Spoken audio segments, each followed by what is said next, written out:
Greetings to all, आप सभी का स्वागत है वीडियोस एकेडमी के यूट्यूब चैनल पे। जैसा कि आपको सबको बताया 8 बजे गोविंद सर की क्लास होती है, बट आज गोविंद सर की क्लास नहीं होगी, तो आज रीजनिंग की क्लास लेते हैं।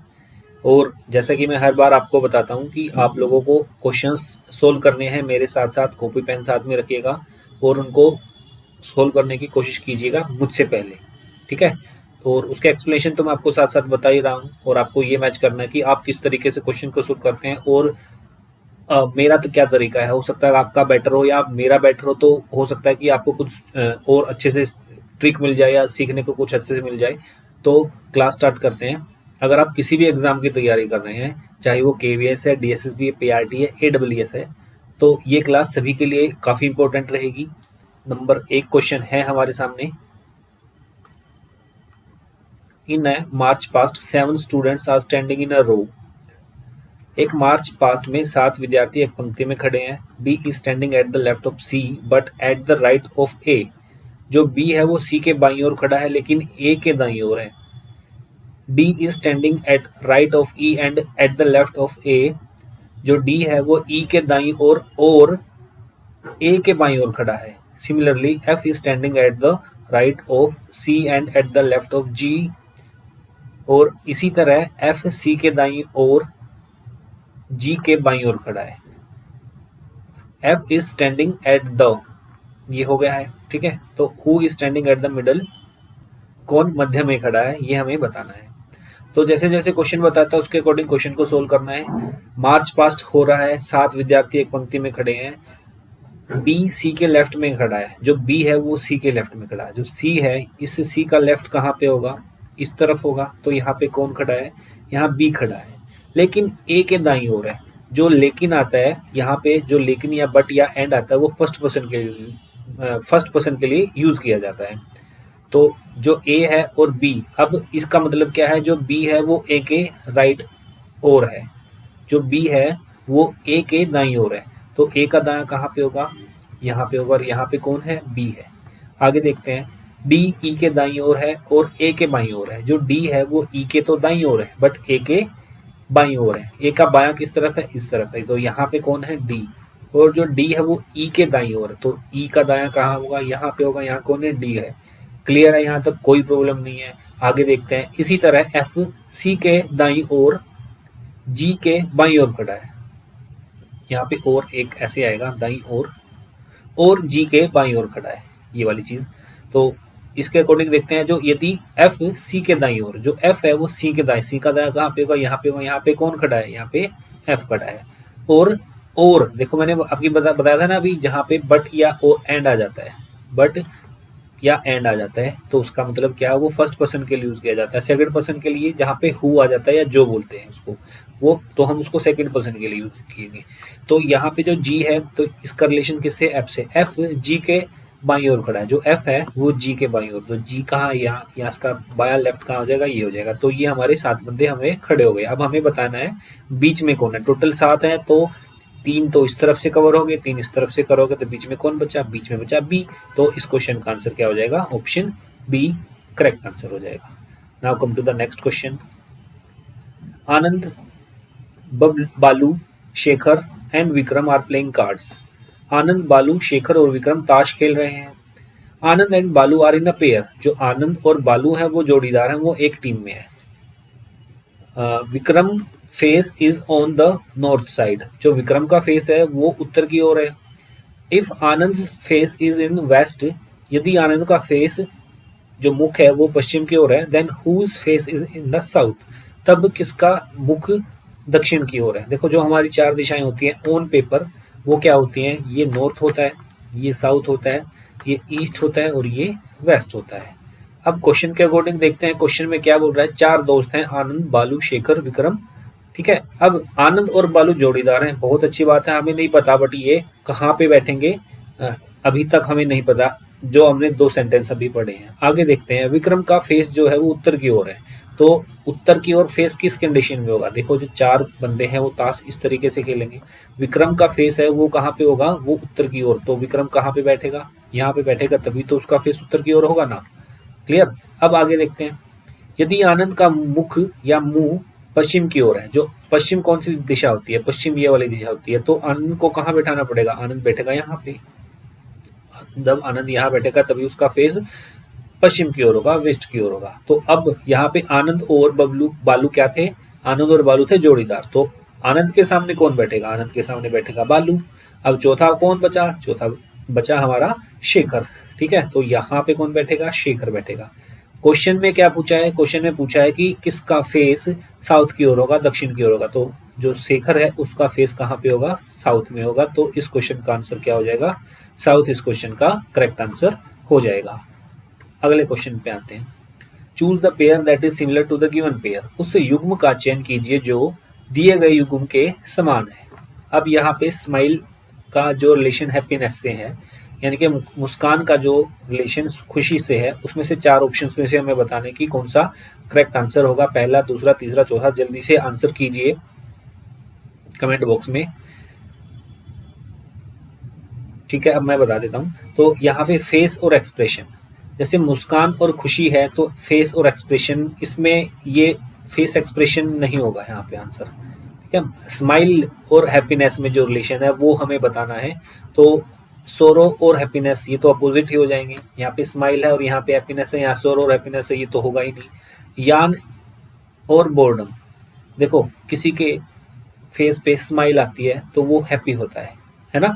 किसी के फेस पे स्माइल होती है तो क्या हो जाता है? वो हैप्पी है, इसका मतलब वो खुश है। अगर कोई जमाई ले रहा है, यानी कि कोई जमाई ले रहा है तो उसको क्या फील हो रहा है? उसको बोरियत फील हो रही है, बोर्डम फील हो रहा है। तो ये इससे मैच कर रहा है। ठीक है, ये इससे मैच कर रहा है। तो इस क्वेश्चन का आंसर सी हो जाएगा। अगर हम डी पे भी देखते हैं तो आइज और टीयर का भी आपस में कोई रिलेशन नहीं बन रहा है। क्लियर? आई होप आप लोगों का ये सबका सही होगा। नेक्स्ट पे आते हैं। जिसका सही नहीं है वो करेक्ट कर लीजिए। Subita remembers that her sister's birthday is after 15th but before 18th। जो सुबिता है उसको याद है कि उसकी जो बहन का जन्म था वो 25 फरवरी के बाद, यानी कि 16 तारीख को हो सकता है और 17 तारीख को हो सकता है। 25 फरवरी के बाद, लेकिन 18 फरवरी से पहले था। 18 से पहले और 25 के बाद, यानी कि 2 दिन आते हैं, 16 और 17 फरवरी आती है। जबकि while his brother Raghu remembers that his sister's birthday is after 16 February but before 19 February। तो यहाँ पे जबकि उसका भाई तो रघु था, उसको याद है कि उसकी बहन का जन्मदिन 16 फरवरी के बाद, यानी कि 16 फरवरी के बाद, तो 16 फरवरी तो कट गई, लेकिन 19 फरवरी से पहले था। तो यहाँ पे ये कंफर्म था उसका 16 और 17 के बीच में है।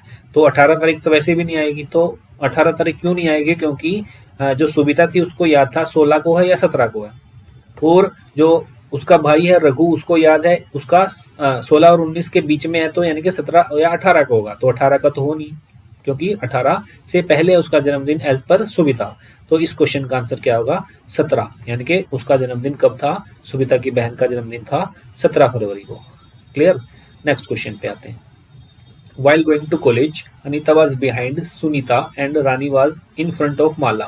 कॉलेज जाते समय अनीता सुनीता के पीछे थी तथा रानी माला के आगे थी। रेखा was between अनीता एंड रानी। जो रेखा थी अनीता और रानी के बीच में थी। तो who was leading, कौन जो अगुवाई कर रहा था? सपोज जो उनका कॉलेज था वो यहाँ है, ये कॉलेज है। ठीक है, तो वो इसकी तरफ जा रहे हैं। अब ये बोल रहे हैं कि कॉलेज जाते समय अनीता सुनीता के पीछे थी, सुनीता पीछे थी। कॉलेज कहाँ है? ये कॉलेज है। तो सुनीता पीछे थी किसके? अनीता। अनीता सुनीता के पीछे थी, सुनीता के पीछे थी, तो सुनीता तो यहाँ पे आ जाएगी। और इसके पीछे कॉलेज जा रहे हैं तो इसके पीछे है, तो आगे कौन हो जाएगा? सुनीता हो जाएगी, अनीता पीछे हो जाएगी। ये हो गई पीछे। अब तथा रानी माला के आगे थी। देखो यहाँ पे इन अनीता सुनीता में और रानी और माला में कोई आपस में लिंक नहीं है, तो हम यहाँ पे इनको अलग से नीचे लिख देते हैं। रानी माला के आगे थी, यानी कि जो रानी थी वो यहाँ पे आएगी और माला यहाँ पे आएगी। रानी आगे थी ना माला से कॉलेज जाते वक्त, तो रानी को आगे लिखेंगे, माला को पीछे लिखेंगे। अब देखते हैं इनमें कुछ कॉम्बिनेशन बनेगा, कोई लिंक बनेगा कि नहीं बनेगा। अब यहाँ पे बोलता है रेखा अनीता और रानी के बीच में है। जो रेखा है वो अनीता और रानी के बीच में है। अनीता और रानी के बीच में, तो यानी कि यहाँ पे तो रेखा आएगी और रानी कहाँ पे आएगी? रानी यहाँ पे आएगी, तभी तो उनके बीच में होगी। और लास्ट में कौन बचेगा फिर? रानी के पीछे कौन था? माला थी। अब तो इसमें पूछा कि कौन अगुवाई कर रहा है, तो कौन अगुवाई कर रहा है भाई? सबसे आगे कौन है? सुनीता है। तो इस क्वेश्चन का आंसर ऑप्शन बी हो जाएगा। क्लियर है? अब आते हैं नेक्स्ट क्वेश्चन पे। Choose the correct answer for the following. 42 का जो रिलेशन 22 से है, 88 का रिलेशन किससे होगा? ऑप्शन 4 जो हमें गिवन है इनमें से हमें बताना है। तो अगर मुझे 42 और 46 में रिलेशन देखना है तो मैं क्या करता हूँ? 42 को मैं 46 पे लेकर के जाने के लिए मुझे यहाँ पे गुना 2 करना पड़ेगा, 44, और 2 ऐड कर देना पड़ेगा। यानी कि 42 में मैंने क्या गुना किया? मैंने 2 गुना किया और 2 ऐड कर दिया, तो ये क्या आ जाएगा? 46 आ जाएगा। हाँ, 22 में 2 गुना कर दिया, 2 ऐड कर दिया तो 46 आ जाएगा। अब मैं किस में, कौन सी संख्या में 2 गुना करूं और 2 गुना करने के बाद 2 ऐड करूं तो मेरा 88 आ जाए? तो यहाँ पे साफ साफ दिख रहा है। तो यहाँ पे 43 वो ऐसा नंबर है, 43 का अगर मैं डबल करता हूँ तो वो 86 आता है, और उसमें 2 ऐड करने के बाद क्या आता है? 88 आता है। तो इस क्वेश्चन का आंसर क्या हो जाएगा? ऑप्शन 3 43 आंसर हो जाएगा। क्लियर? नेक्स्ट क्वेश्चन पे आते हैं। Find the odd one out. पहला है कोर्ट, दूसरा है स्टंप, तीसरा है पिच, चौथा है बैट। तो बताइए भाई कौन सा आंसर होगा इसका? साफ साफ दिख रहा है ये, इसका आंसर क्या हो सकता है? पहला। ये तीनों की तीनों किससे रिलेट करते हैं? ये तीनों के तीनों रिलेट करते हैं क्रिकेट से, और कोर्ट नहीं होता क्रिकेट में, यहाँ पे स्टंप होता है, पिच होता है और बैट होता है। तो कोर्ट इस क्वेश्चन का आंसर हो जाएगा। अगले क्वेश्चन की ओर चलते हैं। All the faces of a cube are placed in red colour. एक क्यूब है, उसको रेड कलर से पेंट किया जाता है। And then it is cut into 27 equal sized small cubes. Paint करने के बाद उसको 27 छोटे छोटे स्मॉल क्यूब्स में कट किया जाता है, छोटे छोटे घनों में, समान आकार के घनों में काटा जाता है। तो क्वेश्चन में पूछता है how many cubes have colour on only one surface. Only one surface पे ऐसे कितने घन होंगे जो उनके केवल एक सतह पे रंग लगा होगा, और वो रंग किस चीज का होगा? कौन सा कलर होगा? रेड कलर होगा। तो ये बहुत आसान क्वेश्चन होते हैं, सभी को पता है। अगर मुझे ये निकालना है कि कोई क्यूब है उस पे 3 साइड कलर होता है, तो वो क्या होता है? वो बाय डिफॉल्ट कितना होता है? वो 4 कोने होते हैं ना, बाय डिफॉल्ट वो 4 होता है। मुझे एक क्यूब दिया जाता है, मैं उसको पेंट करता हूँ, उसके बाद उसको कट कर देता हूँ छोटे छोटे क्यूब्स में। तो बाय डिफॉल्ट अगर वो 3 साइड पूछता है तो वो क्या होता है? बाय डिफॉल्ट वो क्या होते हैं? वो 4 क्यूब बनेगी। वो क्या बनती हैं? 4 क्यूब बनती हैं। अगर बात पूछता है आपसे 2 क्यूब के लिए, तो 2 क्यूब की के लिए हम क्या यूज करते हैं? उसके लिए एक फॉर्मूला है, उसके लिए हम यूज करते हैं 12n-2। अगर बात करता है एक क्यूब की कलर वाला, मुझे मुझे एक साइड वाला कितने क्यूब होंगे वो मुझे निकालना है। तो उसके लिए हम क्या करेंगे? यहाँ 12 का हाफ कर देते हैं और यहाँ पे पीछे स्क्वायर लिख देते हैं। अब क्वेश्चन में क्या पूछा है? एक सतह वाला पूछा है ना कलर्ड, तो यहाँ पे टोटल 27 छोटे छोटे क्यूब्स बना दिए जाते हैं। तो यहाँ पे n की वैल्यू क्या होती है? n की वैल्यू होती है, यहाँ इसके अकॉर्डिंग हो जाएगी 27 का क्यूब रूट करेंगे तो 3 है, यानी कि n की वैल्यू हमारी यहाँ 3 आ जाएगी। हमें क्या निकालना है? हमें एक साइड वाला निकालना है ना क्यूब जिस पे कलर हो। तो ऐसे कितने क्यूब होंगे? तो यहाँ पे 3 की वैल्यू पुट करते हैं n की जगह, तो ये 6, 3 - 2 का स्क्वायर करेंगे, ये 1 बन जाएगा। 1 का स्क्वायर 1 ही होता है। तो यहाँ पे इसका आंसर क्या आ जाएगा? 6 इस क्वेश्चन का करेक्ट आंसर हो जाएगा। नेक्स्ट क्वेश्चन है identify the missing word in the place of question mark. प्रश्न चिन्हों के स्थान में छुटी शब्दावली की पहचान करनी है। यहाँ पे एक सीरीज हमें गिवन है और कुछ ऐसे क्वेश्चन मार्क हैं जहाँ पे हमें बताना है कि क्या आएगा एज पर क्वेश्चंस, जो ऑप्शन जो हमें 4 ऑप्शन दिए हुए हैं। तो यहाँ पे साफ साफ दिख रहा है कि जो ये सीरीज दे रखी है, ये क्या सीरीज है? ये 4 पार्ट में ऐसे डिवाइड होके चल रही है, ये ऐसे चल रही है। यहाँ 2 का बी होता है, यानी कि अल्फाबेट्स जो होता है 2 नंबर पे क्या आता है? वो बी आता है। और 3 नंबर पे क्या आता है? 3 नंबर पे आता है सी, तो यहाँ तो आएगा सी।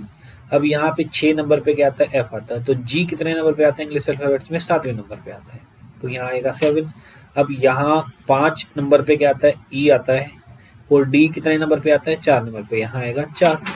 बहुत आसान है। एच 8वें नंबर पे होता है, हमें पता है। आई कितने नंबर पे होता है, आई होता है 9 नंबर पे। तो इस क्वेश्चन का आंसर होगा C74E9। तो C74E9 ऑप्शन 3 में बिल्कुल आसानी से हम देख सकते हैं। तो ये इस क्वेश्चन का करेक्ट आंसर होगा। अब आते हैं नेक्स्ट क्वेश्चन की ओर। इसमें बोलता है, ब्लड रिलेशन से ये क्वेश्चन है। इसमें बोलता है, introducing Harish, Veena said that she is the brother of my husband's wife's daughter. How is Veena related to Harish? Harish से परिचय कराते हुए वीना ने कहा,